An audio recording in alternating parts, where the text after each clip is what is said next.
जिंदगी के हर मोड़ पर लोग किसी ना किसी से मुकाबला कर रहे होते हैं। कभी करियर को लेकर तो कभी दूसरों से बेहतर दिखने के लिए, और इसमें सबसे आगे है आजकल के यंगस्टर्स। लेकिन हैरानी की बात यह है कि सेहत के मामले में इस तरह के कंपटीशन करने वाले बहुत कम हैं। और जबकि उन्हें पता ही नहीं है कि बिना फिटनेस के लाइफ की कोई भी रेस नहीं जीती जा सकती, और चाहे फिर वो दूसरों से आगे निकलने की हो या फिर बेहतर इंसान दिखने की और बेहतर उम्मीद होने के। बिल्कुल आप ठीक कह रहे हैं, बेहतर दिखने की भी और बेहतर होने के भी। अब आलम यह है कि आजकल जवानी में ही बाल सफेद हो रहे हैं, चेहरे पर झुर्रियां पड़ रही हैं। डॉक्टर्स के मुताबिक इसकी सबसे बड़ी वजह स्ट्रेस और खराब लाइफस्टाइल है, जो केवल युवाओं को ही नहीं बल्कि मिडिल एज्ड लोगों को भी वक्त से पहले ही बुढ़ापे वाली बीमारियां दे रही है। और ऐसी ही एक बीमारी है प्रोस्टेट कैंसर। 65 साल की उम्र में होने वाली बीमारी अब यंगस्टर्स पर भी अपना अटैक कर रही है। बिल्कुल ज्योत्सना, ये पुरुषों में होने वाला दूसरा सबसे कॉमन कैंसर है और पूरे दुनिया की अगर बात की जाए तो 50 साल से कम उम्र के लोगों में पिछले 30 साल में देखा जाए तो ये बीमारी करीब 79% बढ़ी है। और भारत में भी अगले साल तक इसके रोगियों की तादाद बताया जाता है करीब 47,000 से ज्यादा होने का एक अनुमान है। अमित, इन केसेस के बढ़ने की एक बड़ी वजह है वक्त पर बीमारी का पता न चलना, डायग्नोस ना होना। अमेरिका में प्रोस्टेट कैंसर के 80% मामलों का शुरुआती स्टेज में तो 20% केस का पता बहुत देर से चलता है, जबकि भारत में ये रेशियो एकदम उल्टा है। यहाँ 80% मरीजों को जब पता चलता है तब तक बहुत देर हो चुकी होती है। लेकिन प्रोस्टेट प्रॉब्लम के लक्षण अगर लोग समझ लें और वक्त पर इसका इलाज कराएं और उस कवायद को शुरू करें जिसके तहत इलाज बेहतर तरीके से हो पाए, तो इस परेशानी को दूर किया जा सकता है और कैंसर का घातक रूप ये परेशानी नहीं ले पाएगी। वैसे प्रोस्टेट ग्लैंड का बढ़ जाना, यूरिन में इन्फेक्शन, यूरिन फ्लो में कमी, पेट के निचले हिस्से में दर्द, और इसे परेशानी को जब आप देखते हैं तो ये आम जो लक्षण होते हैं प्रोस्टेट की ही कहीं ना कहीं दस्तक होती है। इसके अलावा और क्या क्या दिक्कत है, प्रोस्टेट बढ़ने पर ये दिक्कतें आती हैं, और योग और आयुर्वेद में उसकी कैसे कारगर थेरेपी है, इसे कैसे ठीक किया जा सकता है, ये समझने के लिए योग गुरु स्वामी रामदेव हमारे साथ जुड़ गए हैं। स्वामी जी, बहुत बहुत स्वागत आपका। प्रणाम स्वामी जी, बहुत बहुत स्वागत है आपका। बहुत बहुत प्रणाम आपको भी, मीनाक्षी जी, अमित जी, ज्योत्सना, पूजा, हमारी परम योगिनी ये बहनें हैं और परम योगी हैं हमारे अमित जी। और हम सूर्य नमस्कार से शुरुआत कर रहे हैं।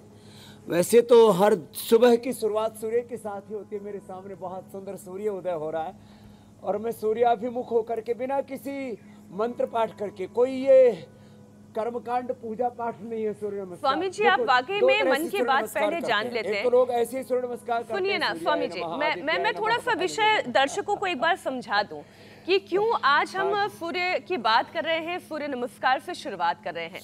पहला तो ये कि आज सूर्य सप्तमी है। आज राजस्थान के तमाम स्कूलों में इस मौके पर छात्र सुबह 10:30 बजे से लेकर 1 बजे तक एक साथ सूर्य नमस्कार करेंगे। स्वामी जी, देश में इस समय तमाम बीमारियों की बड़ी वजह है लेस फिजिकल एक्टिविटी और विटामिन डी की कमी, चाहे वो प्रोस्टेट की परेशानी ही क्यों ना हो। आप अक्सर ये कहते हैं कि सूर्य की रोशनी में योगाभ्यास 80-85% लोगों को विटामिन जी, लेकिन इसी सूर्य नमस्कार को लेकर कंट्रोवर्सी भी होती है। तो आज सबसे पहले स्वामी जी ये समझाएं कि सूर्य नमस्कार करना कोई कर्म कांड करना नहीं है, इसे धर्म से जोड़कर नहीं देखा जाना चाहिए। ये कोई पूजा पाठ नहीं है, ये कोई हिंदू धर्म की पूजा पाठ नहीं है। और एक बात और कहता हूँ, यदि हिंदू धर्म में कोई अच्छी भी चीज़ है, कोई इस्लाम में अच्छी चीज़ है, तो हम भी उसको स्वीकार करते हैं। जैसे इस्लाम में दारू नहीं पीते, ये अच्छी बात है, हम भी मानते हैं उसको।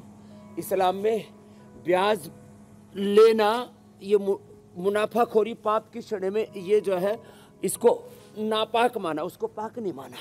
तो इस्लाम में और भी बहुत सारी अच्छी चीज़ें हैं। एक ईश्वर को मानते हैं तो एक ईश्वरवाद को हम भी मानते हैं। इस्लाम की अच्छी बातों को हम मानते हैं, भाई कुछ हिंदुत्व की अच्छी बातों को आप भी मान लो। देखो कुछ तो करते हैं ऐसे खड़े होकर के सूर्य की तरफ ऐसे खड़े हो गए और ऐसे ही सूर्य नमस्कार कर रहे। बोले मैंने बाबा जी रोज सूर्य नमस्कार करता हूँ। मैंने कहा कितनी बार? बोलो हम सूर्याय नमः, आदित्याय नमः, भानवे नमः, ऐसे मंत्र पाठ करके सूर्य नमस्कार करते। देखो और कुछ लोग, अब इसमें मंत्र पाठ की जरूरत ही नहीं है, सामने ऐसे सूर्याभिमुख है और बदन पर कम से कम कपड़े हो। अब देखो ये आसन किया, मैं मौन हूं, कुछ भी नहीं बोल रहा हूं। अब पीछे गया, कुछ भी नहीं बोल रहा हूं, न आदित्याय नमः, न भानवे नमः, न सूर्याय नमः, कुछ नहीं। आगे झुक गया। अब ये ऐसे किया। और मैंने तो दुबई में, आपके पास शायद पहले से तैयारी नहीं की, दुबई में वहाँ की जो रॉयल फैमिली है उसके लोगों को, जो सिर पर सफ़ेद कपड़ा और उसके ऊपर काली काली एक घेरा सा रखते हैं, उसके 7 लोगों से मैंने सूर्य नमस्कार कराया। और फिर लगातार जब मैंने सेशन किया, हजारों लोग थे उसमें, 5000 से ज़्यादा लोग थे। एक बच्चे को लगातार, वो मुसलमान ही था, मैंने योग करवाया। मैंने पूछा 2.5 घंटे बाद, भाई तू मुसलमान से हिंदू तो नहीं हुआ ना? बोले बाबा जी मैं तो अच्छा मुसलमान हो गया। तो ये पहली बात तो जो है सूर्य नमस्कार करने से किसी का मजहब नहीं बदलता, हाँ जीवन बदलता है। तन मन में, जीवन में, आहार विचार वाणी व्यवहार स्वभाव आचरण में परिवर्तन आता है। अब ये 12 अभ्यास हैं। प्रणाम आसन, ऊर्ध्व हस्तासन, पाद हस्तासन, आगे झुकते तो श्वास बाहर छोड़ते हैं, दक्षिण संचालन आसन, पर्वतासन, साष्टांगासन, भुजंग आसन, वापस पर्वतासन, वाम संचालन आसन, फिर पाद हस्तासन, ऊर्ध्व हस्तासन। अब ये करने से हाथ पैर पेट पीठ पूरे शरीर का सर्वांगीण व्यायाम हो जाता है। अब 4 साल से हमारे साथ हुसैन भाई योग कर रहे हैं, खाली सूर्य नमस्कार ही नहीं, वो तो योगासन, प्राणायाम। और एक दिन मैं तो जब इंडिया टीवी के स्टूडियो में आया तो वो तो गायत्री मंत्र भी पढ़ रहे थे। लेकिन क्या, और मैं बिस्मिल्लाहिर्रहमानिर्रहीम बोल दूं, कोई भी कुरान की कोई आयत बोल दूं तो उससे क्या मैं मुसलमान हो जाऊंगा? कोई वेद का मंत्र बोल दे, योग का कोई सूत्र बोल दे, गीता का कोई श्लोक बोल दे, तो कोई मुसलमान जो है उसका मजहब बदल जाएगा। और यदि भाई इतना ही कमजोर मजहब है तो भाई फिर ये तो बहुत गलत बात है। तो खैर, तो सूर्य सबका है जी। 85% लोगों को विटामिन डी की डेफिशिएंसी, हड्डियां कमजोर हो जाती है। कल एक आचार्य प्रचेता नाम के एक बहुत बड़े विद्वान आए, बोले स्वामी जी विटामिन डी की डेफिशिएंसी से मेरी 80-90% हड्डियां लो कमजोर हो गई, मेरे से भी कम उम्र के, और उसके सारी हड्डियां अंदर से एक्सरे का है तो चिंता जैसे की बात कैंसर है हो गया स्वामी वो हड्डियों जी। का। इसलिए आज हमने एक तो ऐसा विटामिन विषय डी की डेफिशिएंसी से उठाया है, ब्रेन के, नर्वस सिस्टम के, हड्डियों के डिसऑर्डर, कैंसर जैसे रोग हो जाते हैं मेरी बहन मीनाक्षी जी। बिल्कुल। इसलिए स्वामी जी आज हमने अपने कार्यक्रम में एक ऐसा विषय उठाया है जो शुरुआत में हमने कार्यक्रम में आंकड़े दिए थे कि भारत में तो स्थिति ये है कि प्रोस्टेट कैंसर के 80% मामले तब सामने आते हैं जब बहुत देर हो चुकी होती है। तो क्या सूर्य नमस्कार के जरिए प्रोस्टेट की परेशानी को दूर किया जा सकता है? जो पेल्विक फ्लोर, यूरिनरी ट्रैक, उसके लिए भी फायदेमंद है? स्वामी जी ये समझाएं।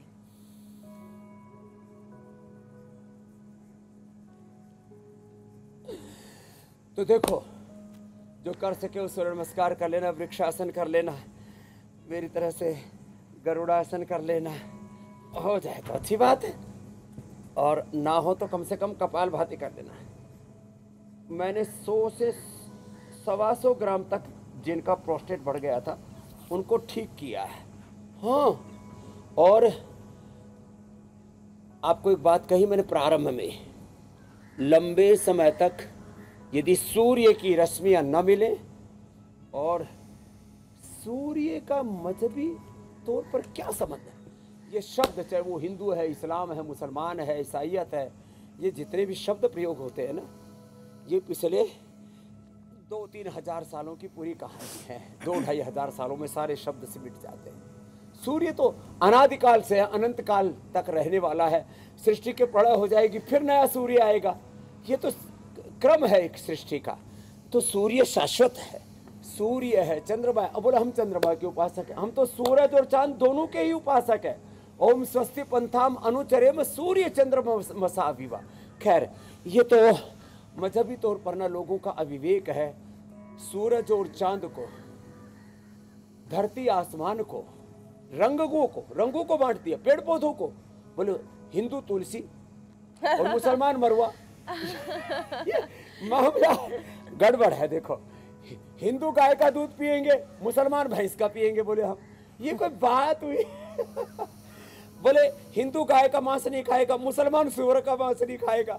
जीव जंतुओं में भी हमने विभाजन कर दिया। मंदिर मस्जिद गिरजा घर में बांट दिया भगवान को, धरती बांटी अंबर बांटे, मत बांटो इंसान को, मत बांटो इंसान को।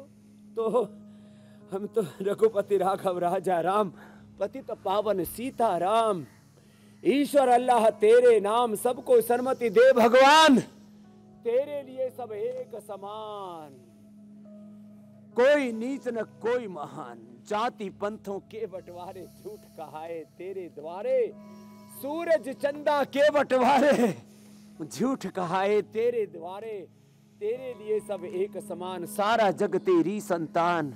ये सारा जगत जगदीश्वर की रचना है, उसको खुदा अल्लाह परमात्मा कहो। ये जो मजहबी तौर पर विभाजन कारी जो बातें करते हैं ना जी, ये थोड़े पढ़े लिखे नादान लोग हैं, अविवेकी लोग हैं। इनको धर्म तत्व का, न इस्लाम का सही बोध है, न ईसाइयत का सही बोध है। वही लोग योग का, सूर्य नमस्कार का विरोध करते रहते हैं। तो खैर उनसे के लिए तो एक ही बात है, भगवान उनको सद्बुद्धि दे। कार्यक्रम की इससे अच्छे संदेश के साथ क्या शुरुआत? तो मंत्री कह रहे भाई इतना ही विरोध है, मदन दिलावर जी कह रहे इतना ही विरोध है, तो बोले भाई सूरज कि उसमें धूप में निकलना ही बंद कर दो, सूरज को देखना ही बंद कर दो, सूरज की रोशनी में भी देखना बंद कर दो। तो बताओ, ये तो बहुत गलत बात है। बिल्कुल स्वामी जी, और सूरज की उपासना सेहत के लिए कितनी फायदेमंद है ये हम सभी जानते हैं। अब प्रोस्टेट की चूंकि हम बात कर रहे हैं, प्रोस्टेट की जो समस्या है वो काफ़ी पेनफुल होती है। ये परेशानी लाइफ में आए ही नहीं। कई बार तो ऐसा होता है कि प्रोस्टेट की प्रॉब्लम की वजह से किडनी फेल तक हो जाती है।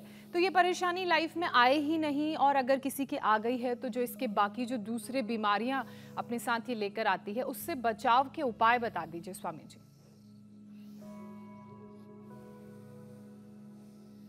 तो देखो, रोज एक तो ये भुजंगासन करना, भुजंगासन से लीवर, किडनी, पेनक्रियाज, प्रोस्टेट, इससे lung, heart, brain, nervous system, पूरे शरीर की इम्यूनिटी और सब स्ट्रक्चरल इम्बैलेंसेस और 33 के 33 वर्टिब्राज की सब बीमारियां ठीक हो जाती है रीढ़ की हड्डी की। ये भुजंगासन 100 बार तक करने की आदत डालें। जो सूर्य नमस्कार भी नहीं कर सकते ना, तो भुजंगासन ही कर लें।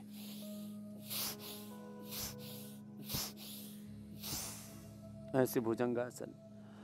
फिर लेट करके ना, ये 2 आसन बड़े जबरदस्त है, पवन मुक्तासन, उत्तान पादासन। ये पवन मुक्तासन से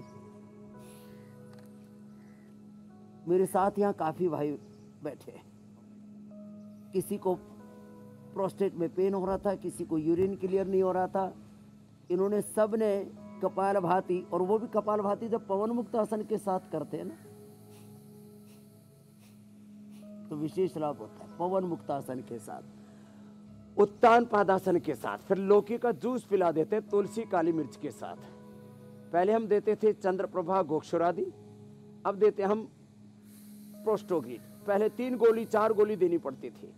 पूर्णनवादि, मंडूर, विषत इंदुकवटी, खाली पेट 1-1, और खाने के बाद चंद्रप्रभा गोक्षुरादि। फिर हमने गोखरू और धनिया का काढ़ा पिलाया। फिर ट्राइघन और कोरिघन, इसी की एस्ट्रेक्ट से हमने गोलियां बना दी, ट्राइघन और कोरिघन, उसको दिया।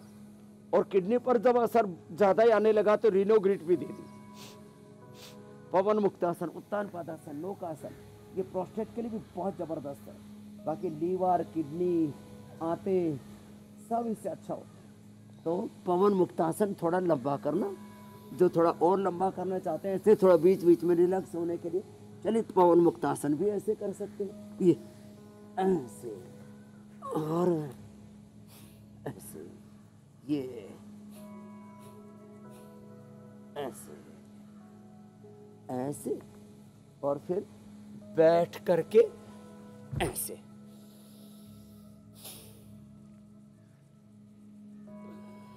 मंडूकासन, योग मुद्रासन, अर्धमत्स्येंद्रासन, वक्रासन और गोमुखासन, ये प्रोस्टेट के लिए रामबाण है। गोखरू धनिया, गिलोय, गोखरू, आंवला, धनिया और उसमें थोड़ा सा कुलथ, इन 5 चीजों का काढ़ा पिला दो एक साथ, 5 चीजें ठीक होगी। जिनको प्रोटीन लीकेज है वो बंद हो जाएगा, जिनको यूटीआई की प्रॉब्लम है वो ठीक हो जाएगी, जिनका प्रोस्टेट बढ़ा हुआ वो ठीक हो जाएगा। प्रोस्टेट में फिर पीएसए बढ़ गया जो कैंसर का इंडिकेशन है, कैंसर मार्कर है, वो ठीक हो जाएगा। और पूरा मूत्र संस्थान, एक हमारा है रिप्रोडक्टिव सिस्टम, एक हमारा एक्सक्रीटरी सिस्टम, कपालभाति और ये जो मूल बंद लगाते हैं ना, सुडियान बंद लगाते हैं, और इसके साथ मंडूकासन, योग मुद्रासन करते हैं। तो एक साथ पूरा मूत्र संस्थान, एक्सक्रीटरी सिस्टम, पूरा यूरिनरी ब्लैडर, प्रोस्टेट, लेडीज को भी जेंट्स को भी यूटीआई की प्रॉब्लम बहुत होती है। और आजकल ये जो पहले पुरुषों को अब लेडीज को भी होने लग गई प्रोटीन लीकेज।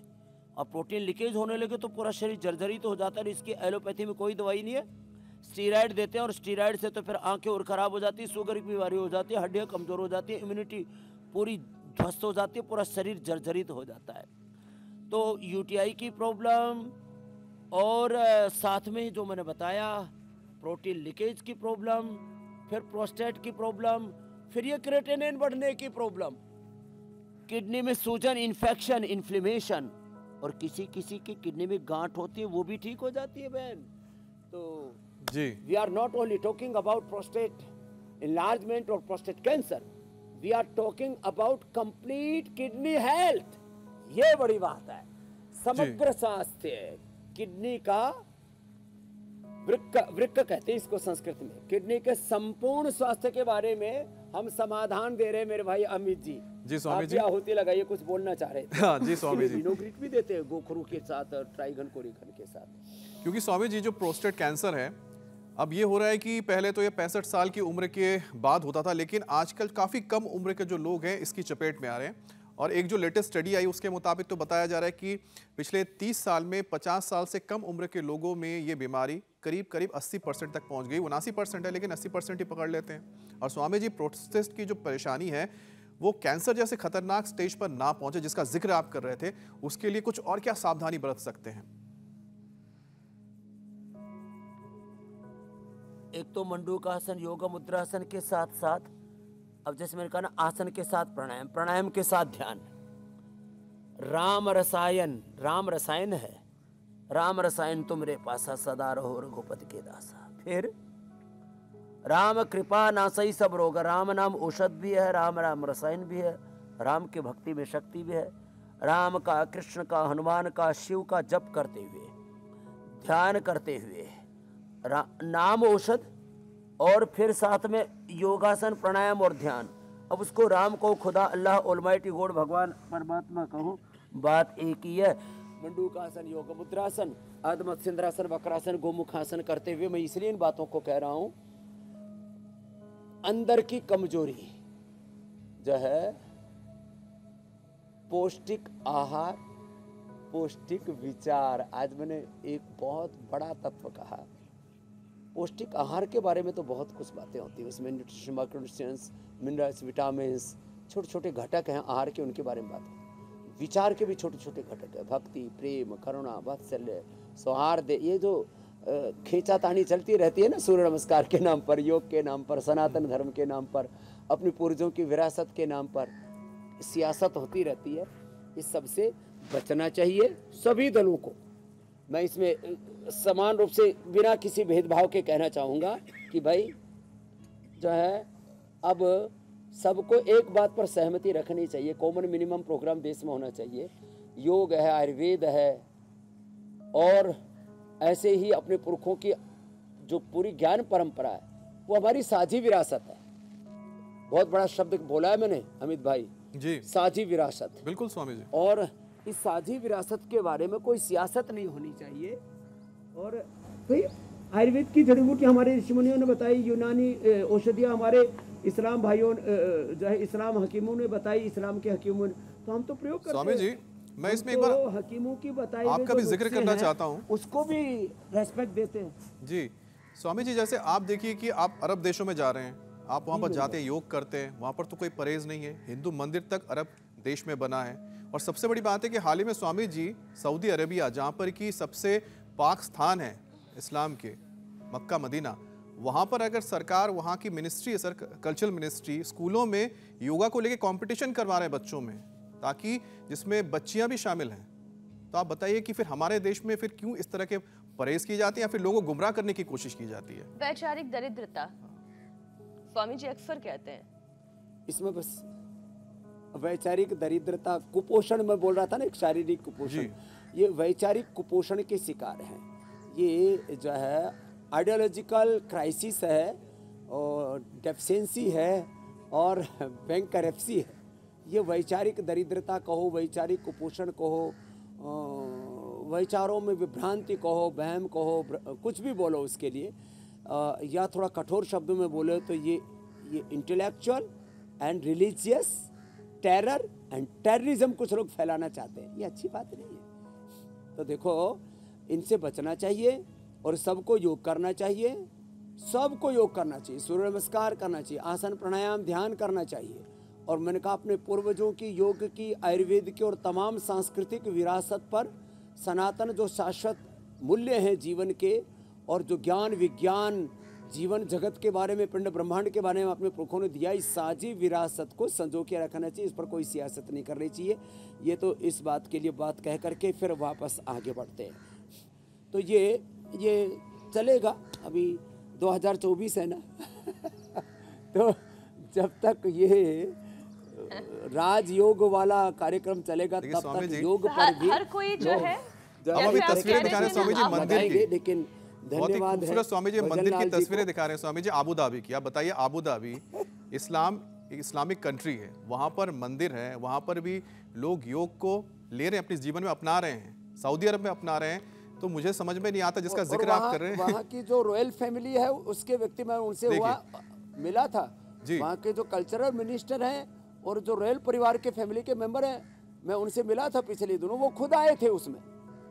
मतलब कि जो है, अरे मुसलमान मंदिर में जा रहे हैं, अपने इस्लामिक कंट्रीज के अंदर, जहाँ मैंने कहा था कि ओम और गायत्री मंत्र पर बोलने तक पाबंदी थी, और ये तो एक ही दिखा रहे हो।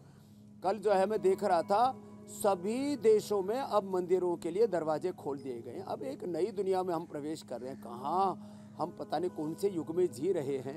ये नफरत की बातें, ये घृणा की बातें, एक दूसरे से वैर मनस्य की बातों को छोड़ करके 3 बातों को अपनाना पड़ेगा: oneness, coexistence and harmony, brotherhood. यही वसुधैव कुटुंबकम जिसको कल मोदी जी खोद रहे थे, उकेर रहे थे एक पत्थर के ऊपर, ये तो अब सार्वभौमिक सत्य हो चुका है।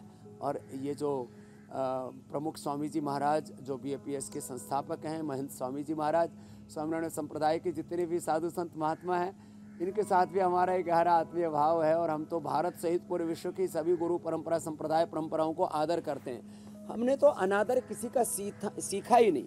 हम तो सारे जड़ चेतन इस पूरे अस्तित्व में एक ही ब्रह्म के रूप को, ओम सर्वम खलु इदं ब्रह्म वासुदेवा सर्वम ईशवास्यमिदं सर्वम, सिया राम मैं सब जग जाने करो प्रणाम, जोड़ी जुग पाने की संस्कृति के, प्रकृति के उपासक हैं। और मूल प्रकृति, मूल संस्कृति तो सबकी एक ही है।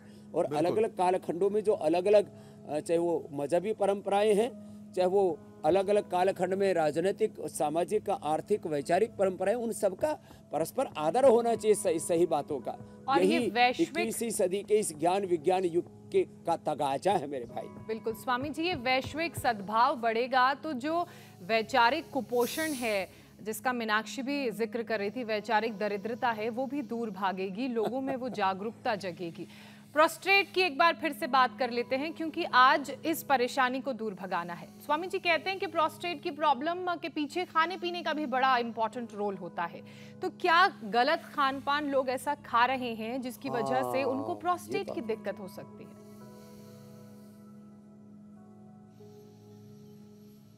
ऐसा करो मीनाक्षी जी, और ज्योत्सना जी, आप ना एक YouTube चैनल भी खोल लो जिस वैचारिक कुपोषण, वैचारिक दरिद्रता, वैचारिक जो इंटेलेक्चुअल बैंक करप्सी, इसको दूर करने के लिए। बाकी इंडिया टीवी वाला चैनल तो है ही, ये तो समाचार के लिए है। तो आप ना ये उपचार दो लोगों को, उपकृत करो लोगों को। बहुत तरह की मानसिक, बौद्धिक, वैचारिक, धार्मिक, आध्यात्मिक दरिद्रताओं से लोग गुजरते हैं। और ये जो आपने बात कही कि कौन सी चीज़ें ऐसी हैं जो हम प्रयोग में लाएं तो हम इससे बच सकते हैं। एक तो सूरज की धूप में बैठे, अब सूरज की धूप में मंत्र पाठ करके बैठना जरूरी नहीं है। फिर मैं वापस कहूँगा, कुछ लोगों को मंत्रों में दिक्कत है। अरे भाई, मंत्र मत पढ़ो, सूरज को तो देखो, सूरज की धूप में बैठो। और मेरी तरह से इतने से कपड़े में बैठे तो अच्छी बात है। लेडीज भी बस वो थोड़ा एक लोकाचार है, उसके अकॉर्डिंग हमारे मुस्लिम भाइयों को तो और ज़रूरत है, और मुस्लिम बहनों को और ज़रूरत है, क्योंकि उनको तो बुर्के आदि में ज़्यादा ही कुछ लुका छुपा करके ढके रखते हैं। तो मेरे को समझ में नहीं आता भाई, ये जो पर्दा प्रथा थी या जो ये जो सब था ढका ढुकी वाला मामला, हमारे हिंदुस्तान में तो ये जो पूरे मुगल थे ना, बाबर से लेकर के और अकबर से लेकर के औरंगजेब से लेकर के और अंतिम बादशाह तक, सब जो है कई कई हजार माँ बहन बेटियों का हरम बना के रखते। तो उससे लोग उनकी नज़र ना पड़े कोई सुंदर बेटी पर, तो इसलिए थोड़ा पर्दा प्रथा थी। ये इनके ऊपर किसकी नज़र लगी हुई है? क्यों अपनी बहन बेटियों को बुरके में रखते हो भाई? और कोई रखे तो हमको कोई दिक्कत भी नहीं है, लेकिन भाई बुरके में भी रखना है तो सुबह शाम अपनी बहन बेटियों को थोड़ा सूरज की धूप दिखाया करो, नहीं तो विटामिन डी की डेफिशिएंसी से प्रोस्टेट कैंसर होता है। एक बात। दूसरा, जो जितने भी कचरा खाते, उत्तेजक आहार, उत्तेजक विचार, ये सामाजिक, आर्थिक, राजनीतिक, तो बहुत तरह की उत्तेजना है ना, बहुत तरह का जहर घुल गया, हवाएं जहरीली हो गई हैं, राजनीति जहरीली हो गई है, ये मजहबी उन्माद इतना जहरीला हो गया है। ये सब हमारे जितने भी ये उत्तेजक आहार, विचार, वाणी, व्यवहार, स्वभाव, संबंध, आचरण हैं, इन सब का असर किडनी पर पड़ता है। अब छोटी सी किडनी बेचारी 25-30 ग्राम के दोनों का कुल वजन होगा, 9 सेंटीमीटर की होती है, और लगभग 7,600 लीटर से लेकर के 10,000 लीटर ब्लड को रोज फिल्टर करती है। ये सारा जितने भी उत्तेजक चीजें ना, ये किडनी में जाकर के उसको जो है खराब करती हैं, प्रोस्टेट को जाकर के खराब करती हैं। और फिर इसमें जो एलोपैथी की सिंथेटिक दवाइयाँ, और हरे रामा रामा, फिर vitamin D, B12, calcium, iron इनकी डेफिशिएंसी हो जाती है, तो सिंथेटिक चीज़ें खाते हैं, धत तेरे की है? पहले से करेला और फिर नीम चढ़ा, पहले से सिंथेटिक दवाइयाँ, इतना ही पहले से जहर घुला हुआ, फिर ऊपर से सिंथेटिक विटामिन, न्यूट्रिसेटिक्स ये और डाल देते हैं। तो क्या करें? जौ का दलिया खाएं। मैं कोई पतंजलि का जौ का दलिया खाने की जरूरत नहीं, पतंजलि कोई खेत थोड़ी है, पतंजलि तो एक नाम है। जौ का दलिया खाएं, तो ये हमने उपलब्ध कराया बड़ी मेहनत से। जौ का दलिया खाएं सप्ताह में एक बार, इतना स्वादिष्ट दलिया है, मैंने भी कई दिनों से नहीं खाया था, आज जौ का दलिया बनवाऊंगा। और जौ का दलिया जिनको शुगर है वो थोड़ा नमकीन बना के खा ले, सेंधा नमक डालें, थोड़ा ज़्यादा नमक भी किडनी को ख़राब करता है। और भाई जिनको, जो मेरी तरह से एकदम हृष्ट पुष्ट हैं, तो जौ का दलिया दूध में बनाओ, खीर से बढ़िया लगता है। चावल की खीर खाते हो ना तुम, जौ की का दलिया, जो की खीर ही है, पायसम, साउथ में पायसम, ओहो बड़ा जबरदस्त है। मीनाक्षी जी और ज्योत्सना जी तो पाक शास्त्र में भी, स्वामी जी मेरा फेवरेट भी है जौ का दलिया, लेकिन इंडिया टीवी वाले जो है मुझे तनख्वाह भी नहीं देते, मुझे कोर्ट में जाना पड़ेगा और मुझसे सारे काम करवाते हैं, योग शास्त्र, पाक शास्त्र। स्वामी जी, आपके लिए तो सबसे बड़ी पूंजी तो दर्शकों का प्यार ही है ना, और ये जितना लाभ लोगों को मिल रहा है, जितना फायदा लोगों तक पहुंच रहा है आपके पैसे से बढ़कर के है। स्वामी जी बिल्कुल आप ठीक कह रहे हैं।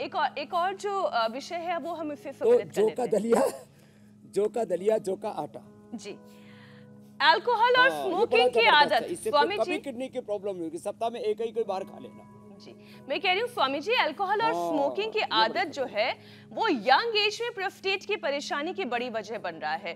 और स्मोकिंग और ड्रिंकिंग की आदत तो ऐसी है कि वीकेंड आया नहीं और उसकी तैयारी पहले से शुरू हो जाती है, पार्टीज होती है। तो स्वामी जी, इस आदत को कैसे दूर किया जा सकता है? युवाओं को आप समझाएं, क्योंकि देश के ज्यादातर युवा जल्दी बूढ़े नहीं होना चाहते लेकिन लाइफस्टाइल भी सुधारना नहीं चाहते हैं, तो इसे थोड़ा सा ठीक कराएं। हाँ, ये स्मोकिंग और ड्रिंकिंग, ये सब जो जहरीली चीज़ें हम जितनी भी खून में डालेंगे ना, सब चीज़ें जाके तो खून में ही घुलती है। ये धुआं भी खून में घुलता है, और ये अल्कोहल भी, ये दारू, ये वाइन, ये सब भी खून में घुलते हैं। तो ये मयूरासन बड़ा अच्छा होता है किडनी के लिए, इसलिए मैंने करके दिखाया, कोई प्रदर्शन के लिए नहीं कर रहा था। देखो, कुछ बावड़े बोले बाबा जी ये जो के बारले से ही तो बनता है, बियर वो तो अच्छा है ना किडनी के लिए।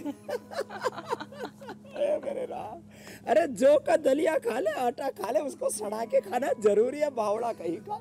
मैं कहता हूँ अंगूर खाओ, बोले ना अंगूर की वाइन पियेंगे।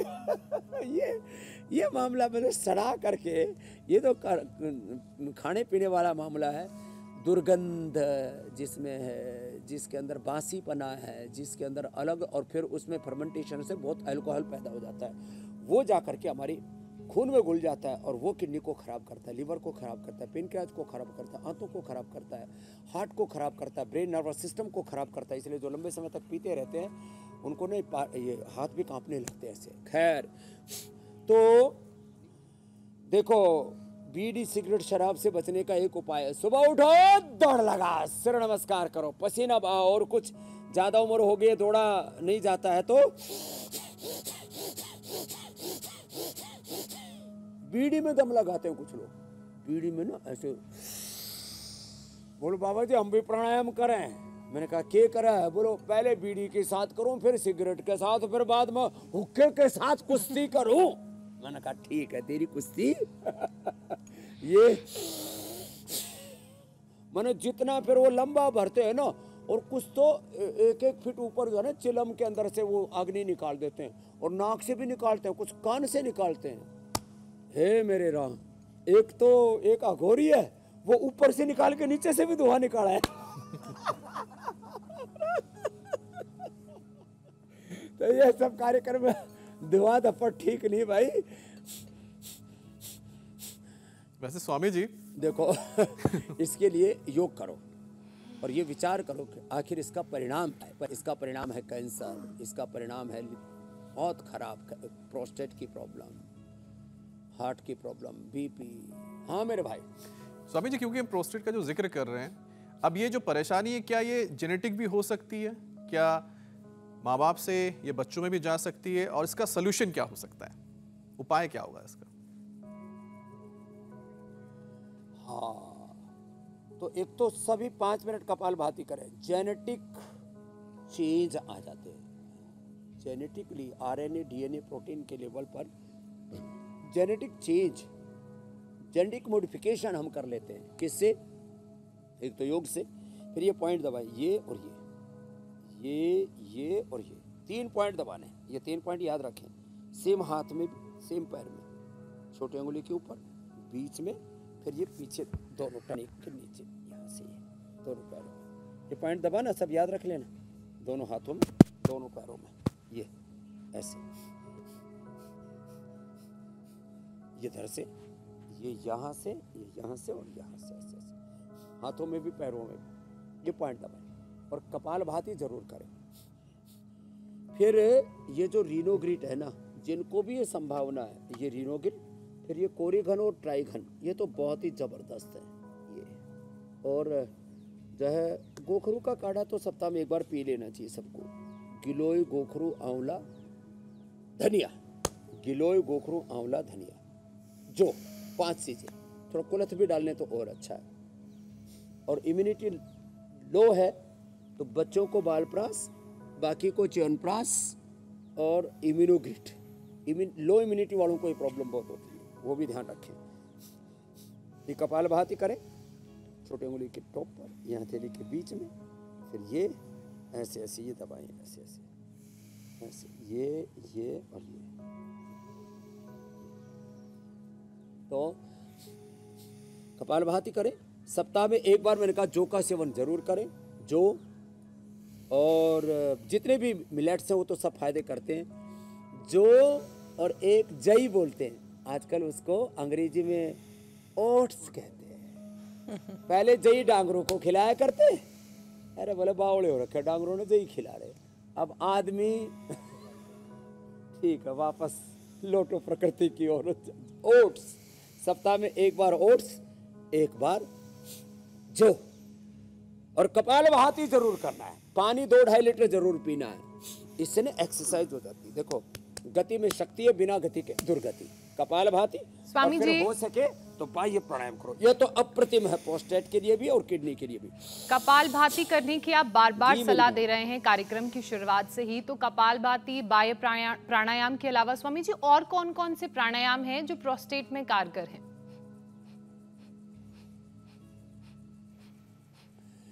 एक तो ये जो है ना मूल बंद और उड्डयन बंद है। नीचे वाले भाग देखो, नाभि के नीचे वाले भाग को खींच लीजिए। कोई अब मैं बोल रहा हूँ तो भी मेरे नाभि के नीचे वाले भाग खींचा हुआ है, मूल बंद लगा हुआ है। जिनको यूट्रस बाहर निकलता है, एनस बाहर निकलता है, गर्भाशय माँ बहनों का बाहर निकलता है, यूट्रस और जो है ना एनस प्रोलैप्स की प्रॉब्लम है उनके लिए भी, और तमाम तरह के रिप्रोडक्टिव ऑक्सक्रिटिव सिस्टम के जितने भी लोग हैं उनके लिए एक तो ये मूल बंदी, फिर ये उड्डयन बंद। देखो ये, और इसमें फिर एक विशेष बात, मैंने इधर देखा तो सब्जियों की तरफ मूली दिखी। मूली प्रोस्टेट के लिए, किडनी के लिए, पाचन तंत्र के लिए सर्वोत्तम है। पहले तो सर्दी में मिला करती थी, आजकल तो 12 महीने मिलती। तो जो मूली खाएगा वो प्रोस्टेट की बीमारी से, किडनी की बीमारी से बच भी जाएगा। तो ये बड़ी ज़बरदस्त है। और ये तो जो है मूली, क्या ये तो मूला है, अरे ये तो बड़ी सॉफ्ट है।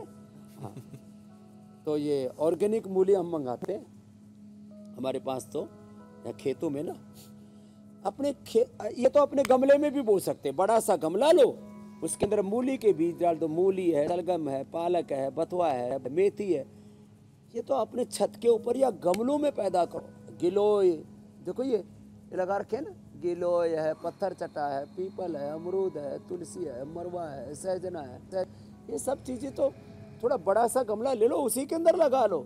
पेड़ पौधों की जड़ें 2-2.5 फीट से ज़्यादा नहीं जाती इनकी जड़ें, और ये भी मूली भी 1 फीट तक से ज़्यादा नहीं जाती है, गमलों में हो जाएंगी। तो ऐसे अब हमने एक नई प्रकृति की एक नई संस्कृति एक शुरू कर दी है। अब लोग जो है सब विकृतियों से बच रहे हैं इससे। तो ये कपालभाति बहुत ज़रूरी है। और फिर जब इसका असर पूरे शरीर पर होने लगता है ना, किडनी के कारण से पूरा ब्लड सर्कुलेशन बाधित हो जाता है, तो अनुलोम विलोम भी करना चाहिए, इससे स्ट्रेस भी कम होगा जी। और ये भी बहुत ज़रूरी है। स्वामी जी, अब हम पाक शास्त्र की ओर बढ़ते हैं, लेकिन उससे पहले ये भी बता देते हैं कि कल आप दर्शकों को किस टॉपिक पर बताएंगे।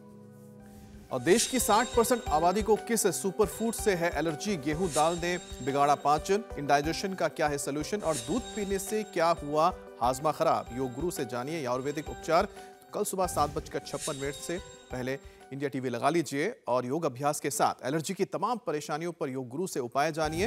अपने पाचन की परेशानी को दूर कीजिए स्वामी रामदेव के साथ। स्वामी जी,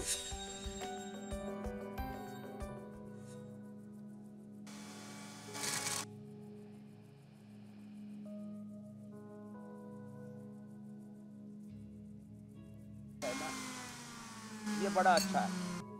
अनार का ये जूस बड़ा इजीली निकल जाता है, और इसमें जो है ये सेहत के लिए बहुत ही ज़बरदस्त होता है, और ख़ास करके किडनी की सेहत के लिए। फिर ये एलोवेरा, ये बड़ी ज़बरदस्त चीज़ है। ये एलोवेरा, इसका पल्प निकाल लिया हमने एलोवेरा का, फिर इसमें व्हीट ग्रास और ये गिलोय डाल दी। जिनको प्रोस्टेट कैंसर भी पीएसए लेवल बहुत ज़्यादा बढ़ा हुआ है ये, और फिर नीम तो परम औषधि है। इसको का जब जूस पीते हैं तो ये एंटी कैंसरस भी है, एंटी प्रोस्टेट भी है, पीएसए लेवल इससे नॉर्मल आ जाएगा, और इससे बहुत ही ज़बरदस्त लाभ होता है प्रोस्टेट के केसेस में। लौकी के जूस में काली मिर्च और तुलसी डाल करके पिए तो फिर जिंदगी में कभी भी कोई दिक्कत नहीं आएगी। तो बस सबको आज इसी के साथ हम विराम दे रहे हैं कि इधर जो जिनको प्रोस्टेट की प्रॉब्लम है, आओ तुम जूस पियो। और बाकी ये अनार का जूस तो मैं पी लेता हूँ, क्योंकि एक अनार 100 बीमार बोला जाता है। अनार में खास बात एक, इसका आप चाहे जूस पी लो चाहे इसको खा लो, दोनों ही फायदेमंद हैं जी सेहत स्वामी के। जी, तो बहुत बहुत धन्यवाद, बहुत बहुत बहुत धन्यवाद स्वामी जी आपका। शुक्रिया प्रणाम स्वामी स्वामी जी, जी। प्रणाम।